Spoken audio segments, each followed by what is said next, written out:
Good morning. Thank you all for being here. UAB returns to Protective Stadium this Saturday for Senior Day. They'll honor 27 seniors. So with that, I'll turn it over to Coach Mortensen.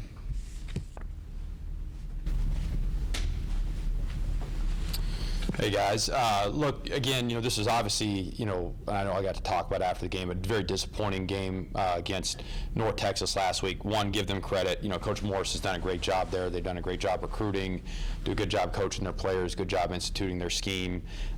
We knew we were playing one of the top offenses in the country. I think they're currently 5th in the country in total offense. So we knew that was going to be a challenge. And,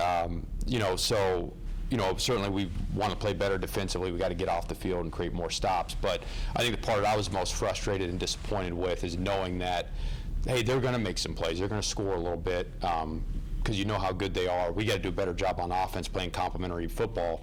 And not from a production standpoint. We were very productive in a lot of areas. But we, one of our first principles, that we want to play with is not giving the game away and not beating yourself. And so that's something we did, and we did it early in the game. We had 2 turnovers early amidst, some pretty productive sequences. So that was really, really disappointing and frustrating, and just, again, not the kind of football that we want to be associated with, that we want our name on, and it's not what we want to be about. So, okay, let's talk about, just analyzing that further. This was a defense that going into the game, they're giving up 364 yards a game at North Texas. We had 478. And that wasn't all garbage time. A lot of that was early. A lot of that was prior to the half. We were over 50% on 3rd down. You do that every week, you're going to be near the top of the country. We were 4 for 6 on 4th down, which is pretty good. So we had 10 explosive plays in the game. So, and then the other thing, area of improvement we had was, we wanted to reduce the penalties. I think we had 3 on the game. So, our penalties were down. So those were the areas that were good and where we made progress and did a lot of good things. But again, to be moving the ball in the first series of the game and have a turnover, is a bad deal. Now at quarterback, we manipulated the cadence on the first turnover, and he thought he had a free play because they moved and he felt like they came across, and but still, not the right decision to make. And then, then we fumble on, the first play of the second drive. So when you're playing somebody that's that good and that good on offense, can't do it. So again, a lot of guys played really well in the game. You can't have that kind of production and not have guys play well. Javon Jackson had almost 10 yards a carry. Even if you take out his big one before the half, it's still 8.8, 8.9. And then you look at Hawkins had a big game. So a lot of guys did a lot of good things. Offensive line played really well in a lot of areas. So, but we have to, this is the next thing we've got to teach our players is you can't have these self-inflicted wounds. But again, give North Texas a lot of credit. They have a good program right now. But we felt like if we don't give the game away and play how we're capable, that's going to be a very competitive game and very competitive game late. So again, we have to improve those things. So that's what we'll be looking to do. Turn into this week. Before we talk about South Florida, just want to talk about a couple broader things. One, regardless of the circumstances, we want to finish this season strong. So that's really important. We have some, and again, that's just, I think, is going to reveal the kind of character, toughness, and what we're made of. And and really, we talk a lot about great effort regardless of the circumstances. So whether or not a bowl game is in play or any of those things, like that needs to be, irrelevant. And then the next thing, is we've suffered quite a few injuries. Those are things we're going to monitor in-house. I think most of our guys will hopefully be able to get back by game day, but those are things we're going to have to monitor through the course of the week. But we have a lot of guys that have invested a lot, that have put a lot of hard work in, and we've got, we've got a couple opportunities here, but we got to focus on this one first to go play again, which is an awesome opportunity to go play a great team and play them at home. And again, what kind of character do we have, and what are we made of? This is a senior day for us, so we've got a lot of guys that we're going to honor, I think over 20 that will get honored prior to the game, so that's exciting for them, and really grateful for a lot of the guys that have been here and how they've stuck together through some adversity this season, and they've really been a joy to coach. It'd be hard to single them all out, but look at a guy like Cy McDaniel, who is went from a walk-on to earning a scholarship. J.D. Morgan is a guy that transferred here, transferred back home, that has been just nothing but consistent and a really good player for us and a leader. Isaiah Jacobs is a guy that transferred to us and really got off to a great start. I can still remember 2 years ago when he's ripping off a bunch of big runs against Tulane on the road, and we had those guys on the ropes, and he tore his ACL, and then comes back the next year and has another injury, and he's been nothing but steady, consistent, a really good leader on this team. So and I could go through the whole group, but really just grateful to have the seniors that we have here, and want to honor them this week, but at the same time, as we honor them, can't be a distraction. We got to stay focused on the game and the task at hand. So, in terms of South Florida, again, great team, great American Conference team. They've got a lot of big wins this year. I think a lot of people remember them beating the University of Florida. They're one. Coach Golish has done a really good job there. He's done a really good job in recruiting, building the roster, but it doesn't stop there. I think they've done a really good job developing their players, instituting their scheme, coaching them. So really in every area, and they do have really good schemes on both sides of the ball. Right now, I think they're fourth in the country in total offense, so that'll be another challenge again to take on an offense of that caliber this week. And then they're good on defense too. Todd Orlando has got a great reputation as a defensive coordinator. He's been there from the beginning with Coach Golish, and very familiar with him, and he does a great job. Their quarterback Byron Brown, has got over 2,500 yards passing. He's also their leading rusher too, at 841 yards rushing. So really good player there. They've got a number of good backs and receivers. So definitely going to be a challenge, but we're excited about it and excited to be back and protected this weekend. Hey, Coach, just some of the missed tackles you saw in that game. What'd you make of that? And at this point in the season, how do you hope to try to correct that with 2 games left? Yeah, I think we have to do a better job tackling, and that's been a little bit of a yo-yo. I think one of the points of emphasis has been to improve the tackling, and some of that is about how you practice. We've got to thud the runners in practice. We got to practice right with the right technique and wrap up and play long stride to short stride and just do a better job fundamentally of tackling. That's certainly a part of it. And those things, again, are still habits that we have to create in practice. And so that's been a point of emphasis. And then I think the other thing, too, is sometimes when your mind is clouded when you have mental clutter, sometimes you don't play as fast and as aggressive as you need to. I thought North Texas did a good job of, doing some things, whether it's playing with tempo and pace, to maybe, get guys to not play as confidently and as fast as they need to. So there's certain things, and Coach Ross, our defensive staff, they're aware of that. They're going to try to institute some things further to continue to help us there. But I would say if you reflect back, say, the Rice game or Memphis, I think tackling not perfect by any stretch of the imagination, but I think we've seen some progress. And so I think some of it you got to attribute not just to the fundamental part, but also, the mental clutter, are we playing with the kind of aggressiveness we need to, because there's some doubt, too, at times. You mentioned about not being bowl eligible now, not having that out there. How do you go about, you can talk to them, I know you can talk to them and tell them, but are there other ways you can sort of keep them motivated and, that type of thing, especially in practice? Right, yeah. Look, I think one, it's this. I mean, if you have an opportunity to play and compete, I mean, you should, if you're playing this game, I mean, you should want to give it your best, if you're a football player and a competitor. So it's like, that just, to me, it's almost like an obvious thing, but I know it's not everyone's wired that way, and not everyone's wired, from intrinsic motivation, if you will. But I think there's a couple ways to look at it, and this is something we talked about going back to when, we had, all the change prior to the Memphis week, is this. One, a lot of guys are still about the team. They're bought into the team, they believe in each other, they love each other, and they want to go, play for UAB and for the guy to the left and right of them. And so I think there's that part too. At the end of the day, we're going out there playing, that running back is counting on the left guard and the left tackle, and everyone's counting on each other. And so I think if you care for each other and the guys in the locker room, you're going to go give your very, very best in the practice weekend on game day. Then there's another layer, okay? Talk about this in football. The video is your resume. If I want a job, most of the time people are going to ask for a resume, right? Well, what's my resume in football? It's really 2 things. It's the video and it's your reputation, you know, in the locker room and amongst your coaching staff, amongst your teammates. And so this is an opportunity for a lot of guys, some of which that want to still have an opportunity to play professionally, play in the NFL. A lot of them, you know, are going to want to still stay at UAB. You know, whatever happens here, they're going to want to be a part of this program. And we still, I mean, I still believe this program has an incredibly high ceiling. I think we got resources, people around here that care. You know, we got great geography. So I think there's every reason for a lot of these guys to want to stay a part of this program. And if you want to do that, you're going to finish this season strong. And then there's another category of guys that are going to have their eyes in the portal. Well, of those three categories, does it serve any of them to not give their best for 2 weeks? The answer is no, it doesn't. And so the best thing to do is for these guys to go build their resume more by putting great things on video.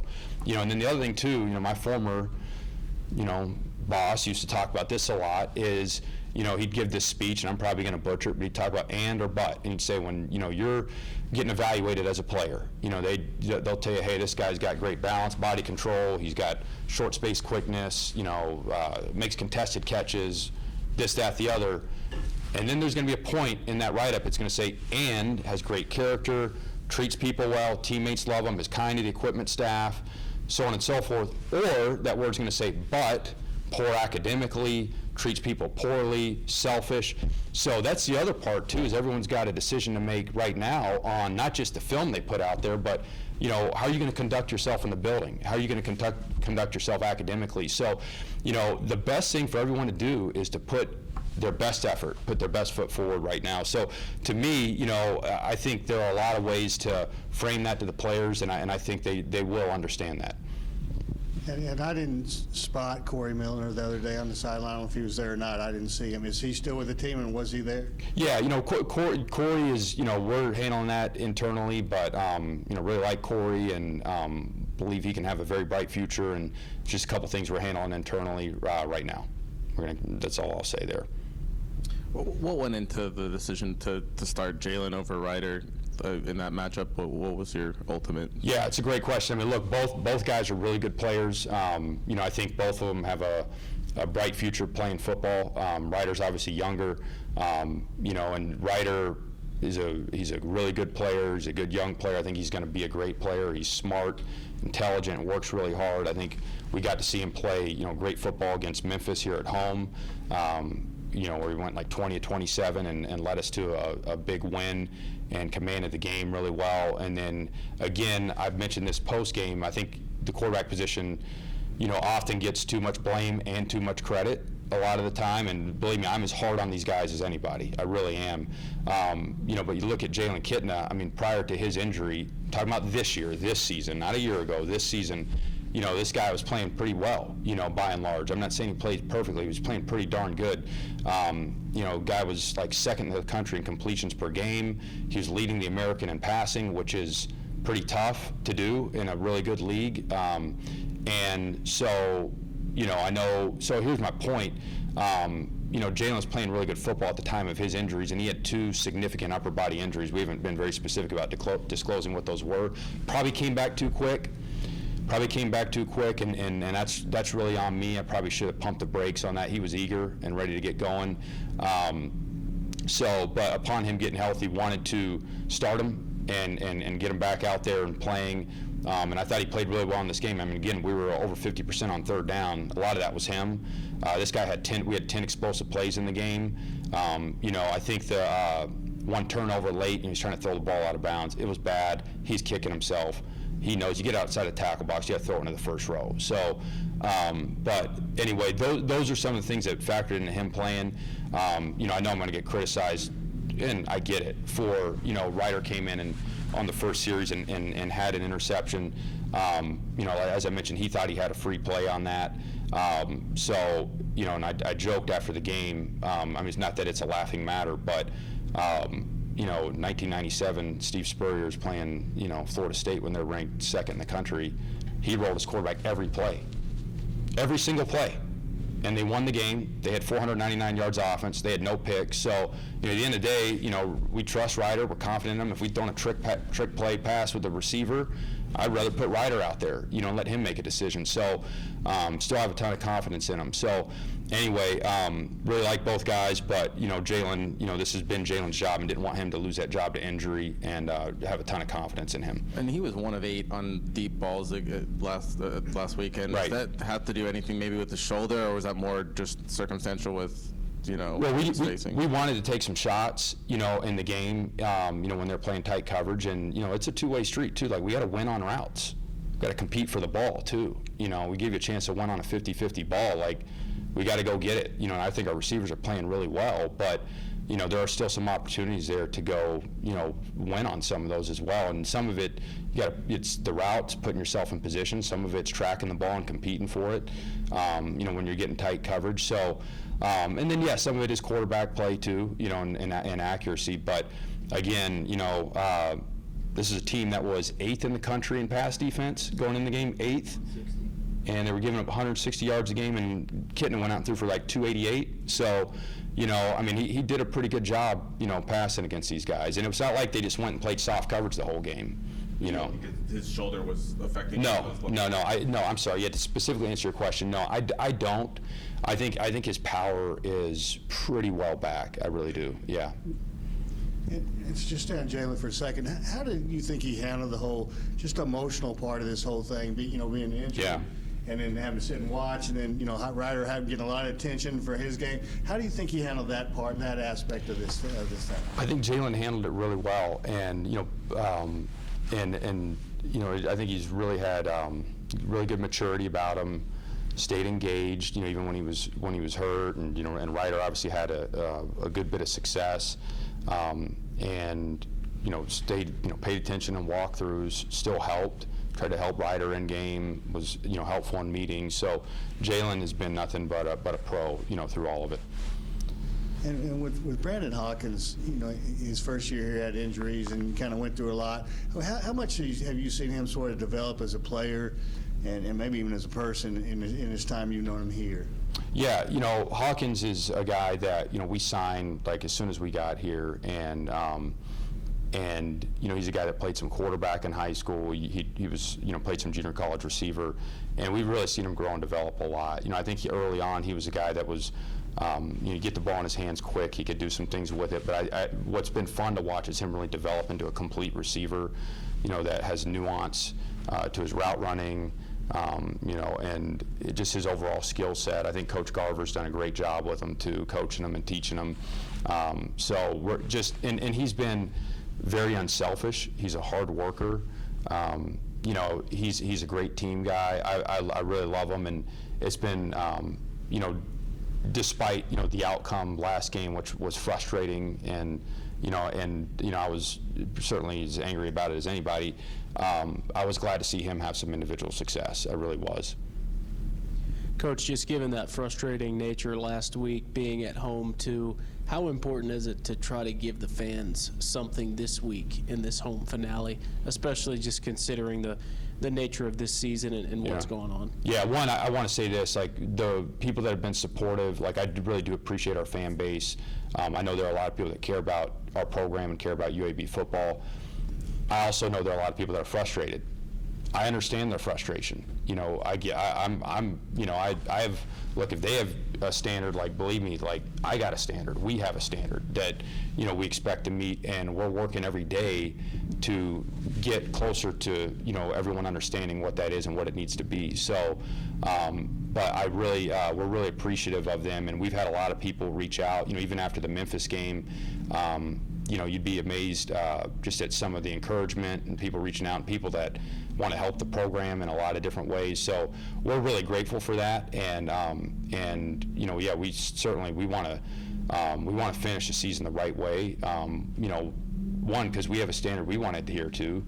Two, for our players and for these seniors that are going out, but absolutely for the university, the program, the fan base.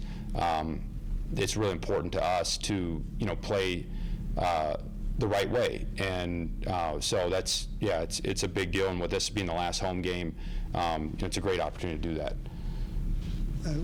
How do you feel like Baron Franks played on Saturday, his first start in that situation?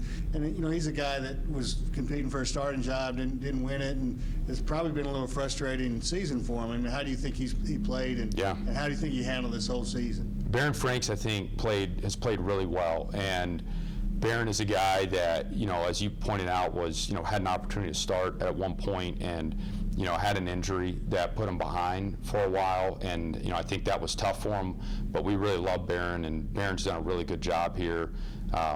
He's practiced hard, he's working hard, and he's been very dependable and reliable coming into the game, and so, we're really glad we have him. I hate what he went through early in the year, with the injury, but man, he's really stepped up, and even, you mentioned his first start, but he's played in some other critical moments for us this year and really helped us.